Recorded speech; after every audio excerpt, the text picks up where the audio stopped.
ऐसी होती है जो दिखती नहीं है। जैसे आपके घुटने में दर्द है, दर्द दे रहा है लेकिन वो दर्द दिख नहीं रहा है कि कहाँ पर है। वो अदृश्य, जो दर्द होता है अदृश्य होता है, सिर्फ महसूस होता है कि हमें दर्द हो रहा। तो बोला आप धर्म के लिए अवतरण आपका हुआ और मुझे आपने व्याधि की तरह मारा। मैं बैरी सुग्रीव प्यारा अवगुण कवन नाथ मोहि मारा।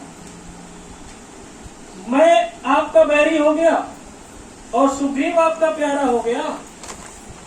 मेरी क्या गलती थी, क्या मेरा अवगुण था कि आपने मुझे मारा।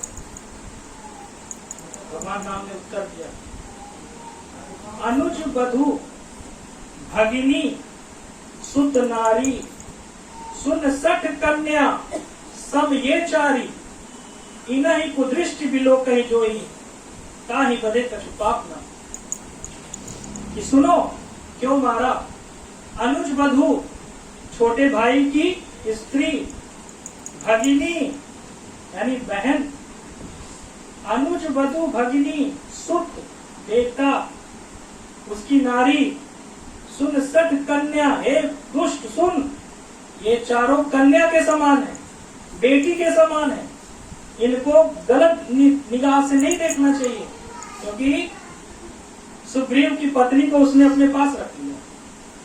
सुन सठ कन्या समयचारी इनहि को दृष्टि बिलो के, इसको जो गलत निगाह से देखेगा उस पापी का वध कर देना। और उसीलिए मेरा अवतरण हुआ, उसीलिए मैं ये जो पापियों के वध के लिए ही तो मैं इस धरती पर अवतरित हुआ। मेरा यही तो काम ही है। ताड़का को मारा, सुबाहु को मारा, सबको मारते मारते आज तुम्हारा भी नंबर आ गया। लेकिन उसने समझ लिया कि ये प्रभु है और उसने कहा कि मुझे मालूम नहीं था, आप मुझे क्षमा करें। उनको दया आई, भगवान राम को दया आई। उन्होंने कहा कि कहो तो मैं तुम्हारे बाण को निकाल दूं जिससे तुम्हारी पीड़ा खत्म हो जाए और तुम्हें तकलीफ ना हो। उसने कहा मरना तो एक दिन है ही है, आज नहीं तो कल मरना है, श्वासों की पूंजी खत्म होनी ही है।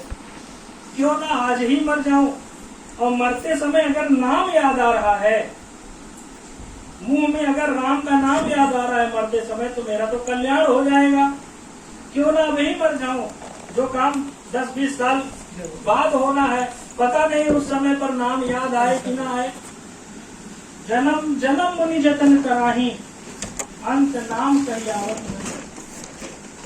कितने ऋषि मुनि जन्मों जन्मों तक जतन करते रहे लेकिन आखिरी के समय में किसी को नाम याद नहीं आया। और आखिरी के समय पर जब नाम याद नहीं आता है तो जहां हमारी इच्छा होती है, जहां हमारी आशा बंधी रहती है, उसी आशा के मुताबिक आत्मा की गति हो जाती है। जहां आशा तहां वासना, इसको कहा भी है।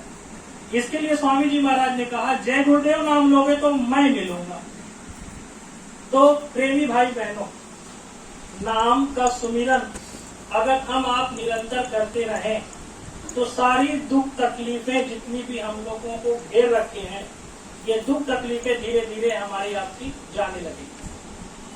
जाने का मतलब क्या है कि तकलीफें आएंगी लेकिन उनका पता हमको नहीं चलेगा, एहसास नहीं होगा।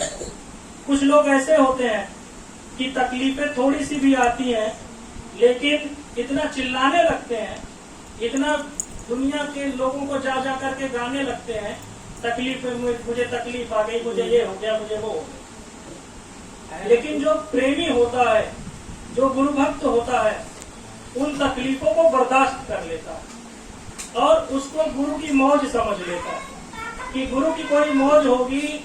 अगर कोई तकलीफ आया है, हो सकता है कि इससे बड़ी कोई तकलीफ आने वाली रही होगी, लेकिन गुरु महाराज तो मुझे सस्ते में ही निपटारा कर रहे हैं। अगर ये भाव हमारा आपका बन जाता है तो हम आप गुरु के भक्त बन जाते हैं। तो कहने का मतलब यह है कि हमारा आपका ख्याल और ध्यान गुरु की तरफ, लेकिन हम आप बाहर में भटक रहे हैं, बाहर बाहर, क्योंकि ऐसा क्यों हो रहा कि हम बाहर में अपना ख्याल करें?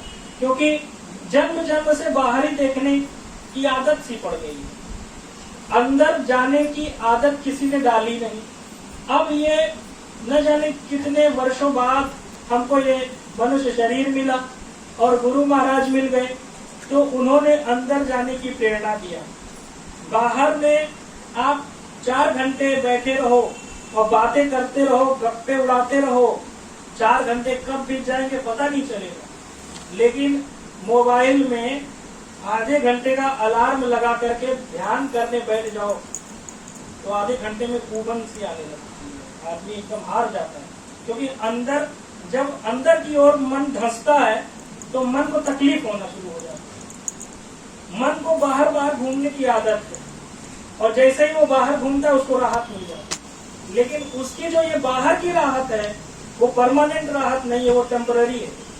परमानेंट अगर राहत पाना है तो स्वामी जी महाराज ने कहा अंदर चलो, अंदर में ही परमानेंट राहत। इंटरनल और एक्सटर्नल 2 होते हैं, एक बाह्य और एक आंतरिक। तो जब हम लोग बाह्य की ओर लग जाते हैं तो हमारा परमार्थ खत्म हो जाता है। तो बाह्य में परमार्थ है ही नहीं, परमार्थ है तो सिर्फ अंदर में है। परमार्थ को ही मजबूत करना हमारे आपका असली उद्देश्य है। इसके लिए हमको आपको परमार्थ को मजबूत करने की कोशिश करनी चाहिए।